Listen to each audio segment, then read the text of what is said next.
Et nous sommes de retour au plateau pour la suite de cette émission. Après le journal, nous retrouvons nos deux invités, Horus Dankovi et Sanavuel Sadjovichou, pour la suite de cette émission.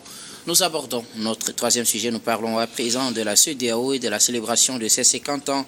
Le pays de l'AES boycotte l'invitation du président ghanéen. En ce 22 avril, les festivités marquant le 50e anniversaire de la CEDEAO ont été lancées au Ghana.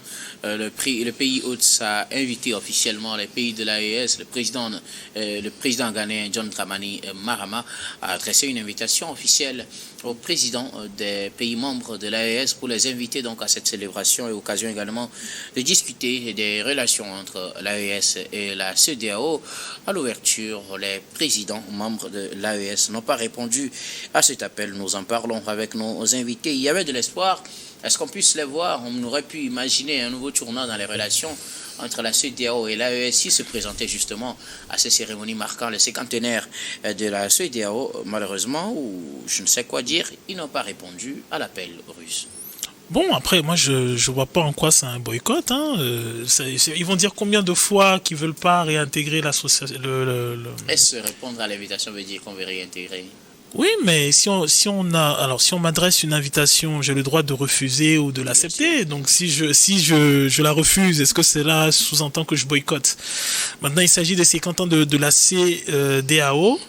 En l'état des lieux, qu'est-ce qui se passe? On a le Mali qui a quelques frictions avec la Côte d'Ivoire, le Burkina qui a quelques frictions avec la Côte d'Ivoire, le Niger qui a quelques frictions avec le Bénin. Bon, en quoi les trois pays doivent-ils être motivés pour venir fêter un cinquantenaire au Ghana? En sachant que, bon, alors là, effectivement, il y a un nouveau président, mais l'ancien président du Ghana n'était pas quelqu'un qu'on peut qualifier de tendre envers eux. Donc, non, pour moi, je vois rien d'exceptionnel. Hein. Ils avaient le droit de refuser l'invitation, ils l'ont refusé.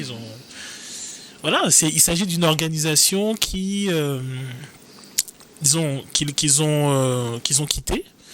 On a envoyé, je sais pas, on en est à quel doit être 3 ou 4 émissaires pour qu'ils puissent réintégrer l'organisation. Ils disent qu'ils ne la veulent pas. Ben, il faut continuer, il faut avancer. Je sais pas, ça vient. Alors, si c'était des individus, on aurait parlé de harcèlement. Ils disent qu'ils veulent pas. Je sais pas dans quelle langue ils vont le dire. Combien d'émissaires? Ils disent qu'ils veulent plus intégrer l'organisation. Bon, et à un moment il faut tirer le vin est tiré, il faut le boire quoi. Après, à mon humble avis, c'est la CEDEAO s'est tiré une balle dans le pied. Maintenant, après, oui, forcément, il va falloir reconstruire quelque chose d'autre. Moi, personnellement, je trouve que le fait qu'on ait deux entités, c'est-à-dire l'AES et la CEDEAO, n'est pas quelque chose d'avantageux pour la sous-région et pour le continent. Moi, je suis totalement contre cela. Maintenant, après, oui, la CEDEAO avait des manquements, il y avait des choses à rectifier. Beaucoup de pays ont subi les gymnastiques assez particulières de la CEDEAO, même le Togo. Hein. Cela étant dit, je trouve qu'il faut créer autre chose. C'est-à-dire que, pour moi, à un moment donné, que les antagonistes le souhaitent ou non, à un moment donné, il va quand même se poser la question de la recréation d'une vaste entité sous-régionale. Moi, je ne vois pas, à mon sens, la CEDEAO telle qu'elle est actuellement et l'AES telle qu'elle est actuellement, pouvoir affronter les grands défis mondiaux qui s'avancent et qui s'impose petit à petit au niveau de la planète. Donc, à un moment, oui, il va falloir que la CEDEAO et l'AES s'asseyent et qu'ils acceptent de causer de la création d'autres choses. Après, ils peuvent lui donner le nom qu'ils veulent. Ça peut être les États de la CEDEAO qui intègrent l'AES, ça peut être l'AES et la CEDEAO qui créent une entité nouvelle, ça peut être autre chose. Mais fondamentalement, pour moi, oui, le fait de briser la sous-région et de se retrouver avec deux entités, pour moi, c'est contre-productif. Parce que pour moi, ce qui vient devant est violent et vaste. Hein, on a déjà ce qui se passe, on voit un peu comment ça se passe aux États-Unis entre Trump et la Chine, on voit ce qui se passe entre l'Europe et les États-Unis, on voit ce qui se passe entre la Russie et l'Europe. Il ne faut pas que les Africains pensent qu'ils sont en marge des réalités économiques, financières, géostratégiques du monde. Absolument pas. Au contraire, l'Afrique est totalement au centre. Et donc, pour moi, il est impératif qu'on ait des ensembles qui sont efficaces. Donc, bon, ils peuvent se bouder le temps qu'ils veulent, mais pour moi, à un moment donné, oui, il faut qu'ils s'asseyent et qu'ils acceptent de créer autre chose. On est passé de l'OUA à l'UA. On doit peut-être passer de la CEDEAO à quelque chose d'autre. Mais fondamentalement, il faut que ça inclue tout le monde. Merci beaucoup. À vous, Russe Donkovi, alors, Sanaveguel, on aurait peut-être espéré les voir, ou bien si on les avait vus à cette célébration, on aurait pu imaginer un nouveau tournant dans les relations entre les deux communautés, AES et CEDEAO. Les trois présidents de cette communauté ont été invités par le président ghanéen, Ghana d'ailleurs, qui accueille l'ouverture officielle de la célébration du cinquantenaire de la CEDEAO. À cette cérémonie officielle, les trois présidents, bien sûr, et plusieurs autres pays ont brillé par leur absence. Non, moi, je partage totalement l'avis de Russe, dans ce sens qu'il ne s'agissait pas d'une convocation. Et même, on a l'aptitude de refuser de déférer à une convocation, quitte à assumer les conséquences. Donc, on ne pouvait pas parler de boycott. Ils ont tout simplement décliné, ou bien ils n'ont pas vu l'importance de s'associer à cet événement, pendant qu'ils sont en train de construire, eux, leur espace au sein des pays de l'AES. Cependant, je pense que l'on soit de l'AES ou bien que l'on soit un pays membre de la CEDEAO, il ne faut pas oublier que ce sont deux espaces différents, mais qui partagent les mêmes frontières, qui partagent les mêmes espaces, d'où beaucoup de marchandises transitent pour aller de la côte vers les pays, ces pays sahéliens, et des pays sahéliens vers les pays de la CEDEAO. C'est très important. Et donc, cela veut dire tout simplement qu'il va avoir forcément besoin de partenariat, de collaboration entre ces pays d'une manière ou d'une autre, que ne serait-ce que pour des considérations douanières. Pour parler de la CEDEAO, je ne pense pas forcément qu'on peut parler d'échec de la CEDEAO dans ce sens-là, parce que vous savez, le conflit fondamental, ou bien les points de discorde entre la CEDEAO et ces pays-là, c'est à un moment donné la position que certains pays, pas tous les pays de la CEDEAO, que certains pays ont voulu prendre. Par exemple, je prends le cas du Niger où, au lieu que la CEDEAO ait mobilisé une force pour combattre le terrorisme, on a voulu mobiliser une force pour aller déloger quelqu'un qui est déjà installé dans le fauteuil présidentiel. C'est un échec. Mais si on prend d'autres plans, par exemple le tarif extérieur commun, la libre circulation, oui, la CEDEAO a connu vraiment des réussites, ou que ce soit même sur le plan de la démocratie, des droits de l'homme. Oui, la CEDEAO a des instances où, lorsque vous estimez que justice ne vous a pas été faite dans votre État, vous pouvez recourir à ces instances-là. Et beaucoup d'organisations de la société et d'associations ont recouru à ces instances-là pour pouvoir faire dire le droit. Et donc, vouloir se focaliser sur un élément précis, un seul élément pour dire il faut que la CEDEAO change. Moi, je ne pense pas qu'il faut changer. Il faut juste que la CEDEAO puisse revoir sa manière de réagir face à certaines problématiques qui relèvent de la souveraineté des États. Je pense peut-être qu'on peut faire évoluer les organisations. Mais à chaque fois, lorsqu'il y a un problème, vouloir dire il faut changer, je crois parfois on dit que c'est au bout de l'ancienne corde qu'on tisse la nouvelle. La CEDEAO a une expérience de 50 ans aujourd'hui. Je pense que cette célébration, c'est le moment de faire le bilan, de faire le point sur ce qui a marché. Et nous tous, on sait tout ce qui a marché au sein de la CEDEAO. Il ne faut pas limiter la CEDEAO à des décisions qu'on prend par rapport à la situation de certains pays. Et même d'autres ont justifié leur position en ce moment-là. Ils disent, écoute, on était ou bien on est toujours face à des groupes terroristes qui menacent la sous-région. Vouloir laisser ces pays-là dans une instabilité institutionnelle dont on ne connaît pas les lendemains, mais c'est encourager les terroristes à venir nous envahir. Donc c'est pourquoi on regrette, mais c'est pourquoi on a dû prendre cette position-là en amont. Donc je le répète, la CEDEAO, ce n'est pas que cette affaire d'envoyer une force en attente pour aller déloger quelqu'un, ce n'est pas ces frictions entre la Côte d'Ivoire et autres. Il y a plusieurs institutions au sein de la CEDEAO, il y a plusieurs organes, il y a plusieurs décisions. Invitons-nous à aller visiter tout ce qui a été fait, tout ce qui a été gagné et les échecs pour pouvoir faire le poids, pour savoir entre ce qui a marché et ce qui n'a pas marché, quel est le poids réel des deux. Je pense, ma foi, que ce qui a marché a beaucoup plus de poids que ce qui n'a pas marché au sein de la CEDEAO. Merci beaucoup à vous, Sana. Alors, je reviens toujours sur cette célébration du cinquantenaire, même si les pays de l'AES n'ont pas répondu à l'invitation pour des raisons de délai trop court, en tout cas officiellement, selon des sources proches de ces pays.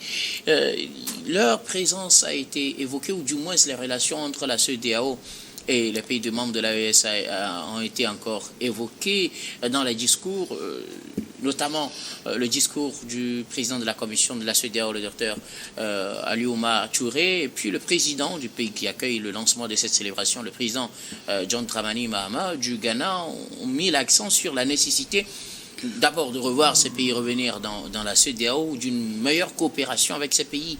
Alors mon inquiétude, ou ma question, pourquoi s'attarde-t-on autant sur l'idée de revoir ces pays intégrer la CEDEAO quand on sait que ces pays l'ont martelé mille et une fois, ils ne sont pas partis pour revenir après? Bon, c'est parce que je pense que la CEDEAO a manqué un peu d'humilité et puis on va dire de concision. La CEDEAO ne peut pas se priver de l'espace qu'elle a perdu. Ah, yes. Elle ne peut pas se priver. La taille du Mali, la taille du Burkina et du Niger, ce n'est pas rien. Faites l'expérience, regardez la carte de la CEDEAO sans les trois États. C'est abominable.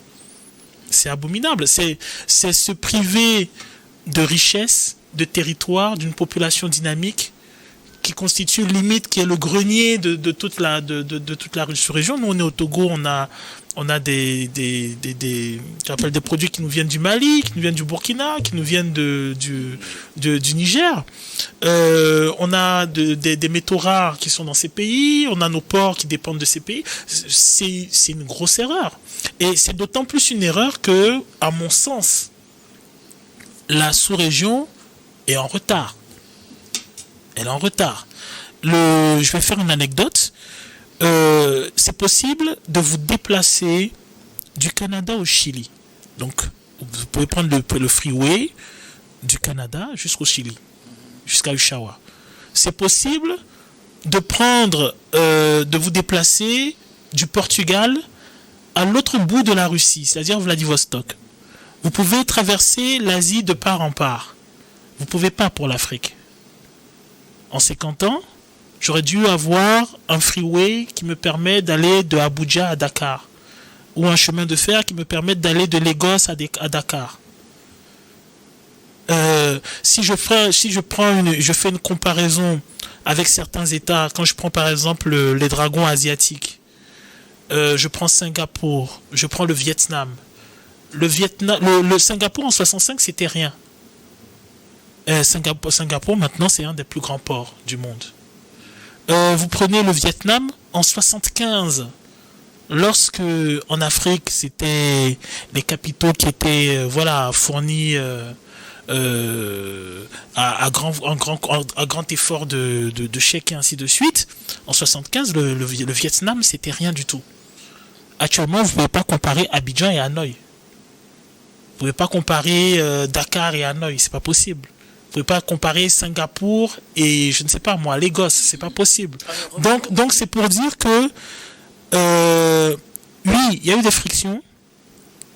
Oui, il faut revoir l'organisation. Oui, il faut revoir un certain nombre de choses. Mais fondamentalement, si la CEDEAO a fait des avancées, de façon globale, on est en retard. On est une région riche, on a une population dynamique, elle est jeune. On a des territoires.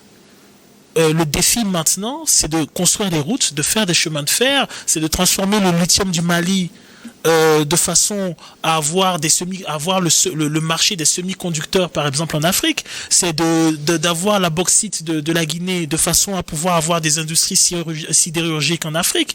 C'est d'avoir un pôle scientifique, avoir un pôle technologique et ainsi de suite. C'est ça le défi. Et donc, on ne peut pas continuer à rester dans des frictions qui sont limite d'ordre strictement politique. Et ça, je pense que la CEDEAO doit s'y pencher. Donc, structurellement, il faut qu'on s'organise pour comment dirais-je, rattraper le retard. On a le défi d'avoir nos propres banques, on a les défis d'avoir nos propres institutions financières, on a les défis d'avoir une jeunesse dynamique, d'avoir les défis de la santé, les défis de l'éducation, des programmes et ainsi de suite. Donc, pour moi, les frictions qu'il y a entre l'AES et la CEDEAO actuellement, c'est, si vous voulez, quelques pas en arrière. Moi, j'ai pas envie. Je suis d'un pays, c'est le Togo. Ma capitale, c'est Lomé. J'ai des gens qui habitent au Ghana, qui travaillent à Lomé. J'ai des compatriotes qui ont investi au Bénin, qui y sont chaque jour. J'ai certains qui sont à Abidjan, d'autres sont à Ouaga, ainsi de suite. J'ai pas envie d'avoir 2 passeports pour me déplacer d'ici à Bamako ou d'avoir un surplus de douane pour investir, je sais pas moi, demain à Dakar ou demain à Niamey, alors que on ne devrait même plus percevoir les frontières. Et donc, pour moi, ces 2 entités doivent régler ce problème au plus vite. Merci. Et pourquoi, dans les discours, on revient tant sur cette nécessité de collaborer avec l'AES ou de revoir les pays membres de cette confédération revenir au sein de la CEDEAO? Non, lorsque vous prenez même comment on appelle l'AES en tant qu'espace, l'AES même avait encouragé ces pays membres à établir les relations bilatérales avec les pays de la CEDEAO. Et je crois que ces pays n'ont pas remis en cause la libre circulation des personnes entre les 2 espaces. Il n'y a pas de restriction. Donc, et sur le plan, parce qu'il y a 2 choses qu'il ne faut pas confondre. Ces pays, certes, ils ont quitté l'espace CEDEAO. Ces pays, eux 3, représentent 21,3% des relations économiques au sein de cet espace-là. Mais il faut aussi dire qu'ils n'ont pas pour autant quitté l'UEMOA. Donc aujourd'hui, c'est pourquoi je dis il ne faut pas mélanger les problèmes. C'est-à-dire c'est un problème vraiment d'ordre politique qui touche à la souveraineté de ces pays-là qui a créé ce problème-là. Peut-être il reprochait aussi une certaine mainmise de la France sur les décisions de la CEDEAO. Mais pourtant, malgré le fait que sur le plan financier, on accuse les banques de l'UEMOA de ne pas avoir leur propre banque, mais ces pays demeurent toujours membres de l'UEMOA. Et je sais qu'au sein des pays membres de l'UEMOA, il y a encore un certain nombre d'accords qui permettent d'entretenir les relations financières en ces pays-là. Donc, il ne faut pas faire... Ce n'est pas encore le déluge. Ils ont quitté la CEDEAO, mais demeurent toujours membres de l'UEMOA. Donc c'est pourquoi moi je pense que cela ne remet pas en cause fondamentalement, comment on appelle ça, l'importance de la CEDEAO. C'est vrai, comme je l'ai dit, il y a eu des ratés, mais à côté des ratés, on ne saurait réduire la CEDEAO à ce simple élément-là. Il y a beaucoup d'autres avancées. Je ne sais pas si vous avez eu, en tant que Togolais, ressortissant togolais, vous avez eu à être au Nigeria, par exemple. Mais au Nigeria, les ressortissants de la CEDEAO n'ont pas besoin de permis de travail. Vous n'avez pas besoin, les formalités administratives sont facilitées. Par contre, lorsque vous prenez les autres pays venant des pays de l'Afrique centrale, mais c'est la croix et la bannière pour pouvoir travailler au Nigeria. Donc, c'est un exemple parmi tant d'autres. On pourra les multiplier. C'est-à-dire que c'est trop, ce n'est pas vraiment connaître vraiment la CEDEAO, son poids et tout ce qu'elle a pu réaliser en faveur de la libre circulation des biens, des personnes, l'harmonisation du tarif douanier, etc., qui fait qu'aujourd'hui, on pense que la CEDEAO se résume à une affaire de problème entre elle et les pays de l'AES. Bon, après, si vous permettez, alors moi je pense que ça va aller à simplifiant parce qu'on est vers une AES qui a envie d'avoir sa propre monnaie et que même au sein de la CEDEAO, il y a déjà des États qui posent la question d'avoir une monnaie commune, mais une monnaie qui ne soit pas le franc CFA. Donc on a déjà par exemple le Sénégal qui pose la question et on a les États de l'AES qui sont très intéressés par ce mouvement-là. Donc, lorsqu'on connaît, par exemple, les positions de la Côte d'Ivoire, par exemple, et de certains États, on est quand même tenté de présumer de prochaines frictions. C'est la raison pour laquelle je dis, pour moi, que ce soit la CEDEAO et que même l'UMOA, à un moment, il va quand même falloir penser les réformes. Et même peut-être, voilà, après les réformes, ça peut être changement de nom, tout ça, mais l'essentiel, c'est qu'on puisse avoir une sous-région qui reste soudée économiquement et stratégiquement. Merci beaucoup à vous tous pour vos contributions. Nous allons marquer une nouvelle pause, puis revenir tout à l'heure pour la dernière partie de cette émission, dernière partie que nous allons bien évidemment consacrer au Togo.